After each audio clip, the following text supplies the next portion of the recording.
Assalamualaikum warahmatullahi wabarakatuh. Kami dari kelompok 4 akan mempresentasikan tentang pengembangan kurikulum tingkat SD.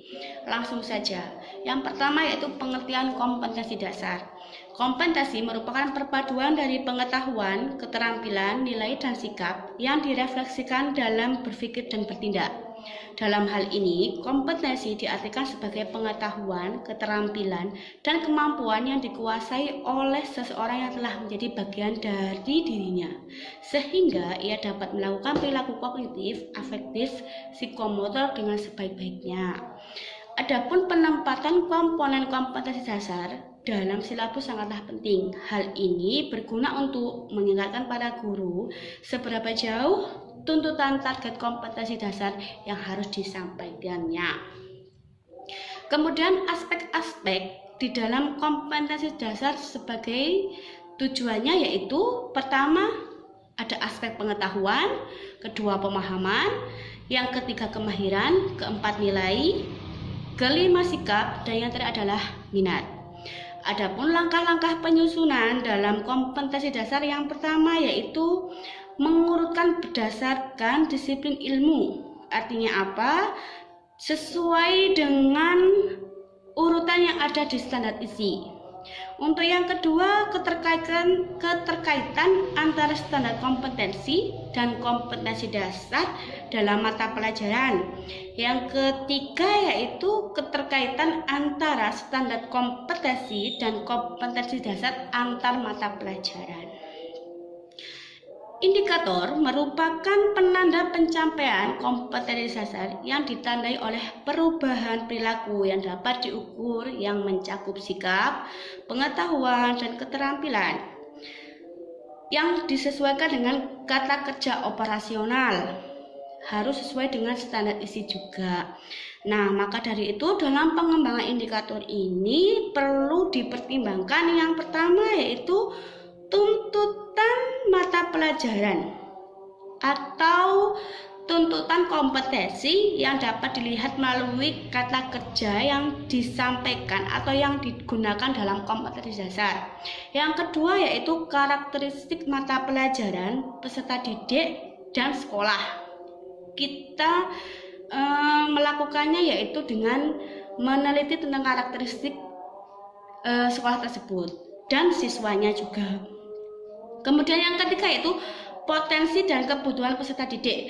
Berarti kita harus memperhatikan kompetensi atau kemampuan dari peserta didik tersebut. Kemudian dalam mengembangkan pembelajaran ini terdapat penilaian di mana indikator pencapaian kompetensi yang dikenal sebagai indikator penilaian yang digunakan dalam penyusunan kisi-kisi atau yang nanti kita buat soal baik UTS maupun penilaian akhir semester. Bagaimana caranya atau mekanisme pengembangan indikator? Yaitu pertama menganalisis tingkat kompetensi dalam SK dan KD-nya. Kemudian menganalisis karakteristik mata pelajaran peserta didik dan sekolah. Contohnya yaitu mata pelajaran PKN itu nanti aspek yang dinilai adalah afektif dan kognitifnya. Kemudian dijabarkan dari KD, KI, terus nanti habis KD, KI, RPP-nya juga. Setiap mata pelajaran memiliki karakteristik tertentu yang membedakan dari mata pelajaran lainnya. Artinya apa? Setiap mata pelajaran itu berbeda dari mata pelajaran lain. Contoh tema 1 diriku sendiri berbeda dengan tema 2. Maka dari itu SKKD-nya KIKD-nya juga berbeda. Yang kedua yaitu merumuskan indikator. Dalam merumuskan indikator perlu diperhatikan beberapa ketentuan. Yang pertama yaitu setiap KD dikembangkan sekurang-kurangnya menjadi 3 indikator. Yang kedua, keseluruhan indikator memenuhi tuntutan kompetensi yang tertuang dalam kata kerja yang digunakan dalam SK dan KD, artinya sesuai dengan kata kerja operasional. Pendekatannya itu saintifik, ada 5 penilaian tersebut. Yang ketiga yaitu indikator yang dikembangkan harus menggambarkan kompetensinya. Yang terakhir yaitu rumusan indikator sekurang-kurangnya mencakup dua aspek, yaitu tingkat kompetensi dan materi pembelajaran.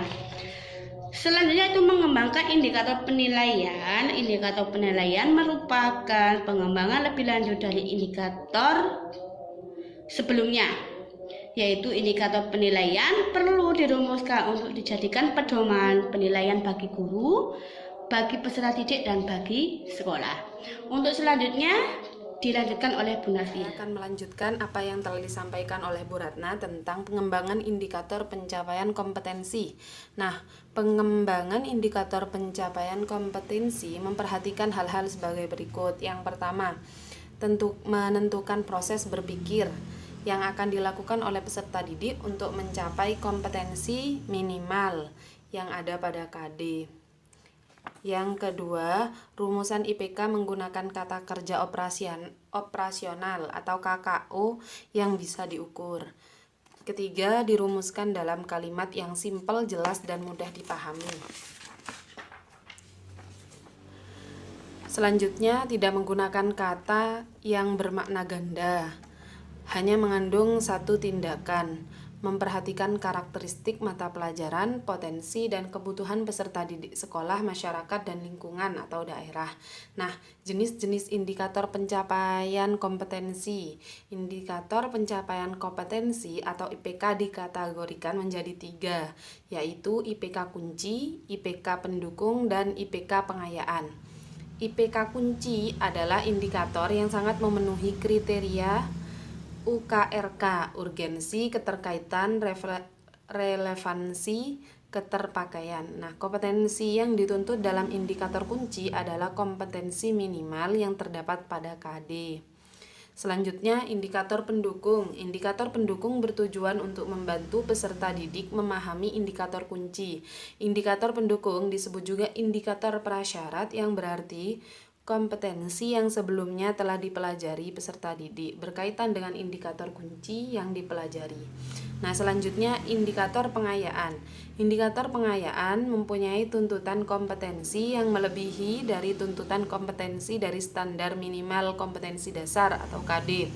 Indikator ini tidak harus ada, dirumuskan apabila potensi peserta didik memiliki kompetensi yang lebih tinggi dan perlu peningkatan yang baik dari standar minimal KD. Nah, contoh perumusan IPK pada jenjang MI kelas 4 Bahasa Indonesia KD Pengetahuan 3.7 menguraikan konsep-konsep yang saling berkaitan pada teks non-fiksi. IPK kuncinya menguraikan konsep-konsep yang saling berkaitan pada teks non-fiksi. Nah, IPK pendukung yang pertama mengidentifikasi kalimat utama paragraf pada teks non-fiksi. Kedua, mengidentifikasi kalimat penjelas paragraf pada teks non-fiksi. 3. Menggali konsep-konsep atau informasi penting paragraf pada teks non-fiksi. Keempat, menghubungkan konsep-konsep atau informasi penting yang saling berkaitan pada teks non-fiksi. Kelima, menelaah konsep-konsep atau informasi penting yang saling berkaitan pada teks non-fiksi. Nah, IPK pengayaan ini tidak wajib. Contohnya masuk pada KD keterampilan 4.7 menyajikan konsep-konsep yang saling berkaitan pada teks non-fiksi ke dalam tulisan dengan bahasa sendiri. Nah, IPK kuncinya menyajikan konsep-konsep yang saling berkaitan pada teks non-fiksi ke dalam tulisan dengan bahasa sendiri. IPK pendukungnya mengumpulkan konsep-konsep yang saling berkaitan pada teks non-fiksi ke dalam tulisan dengan bahasa sendiri. Yang kedua, mengoreksi konsep-konsep yang saling berkaitan pada teks non-fiksi ke dalam tulisan dengan bahasa sendiri. Ini contoh kedua. IPK pengayaan tidak wajib materi teks eksposisi. Yang pertama, kalimat utama paragraf, kedua, kalimat penjelas, ketiga, informasi penting paragraf, dan yang terakhir, ide pokok teks eksposisi. Nah, demikian presentasi dari kelompok kami. Demikian, apabila ada kurang lebihnya kami mohon maaf. Terima kasih banyak. Wassalamualaikum warahmatullahi wabarakatuh.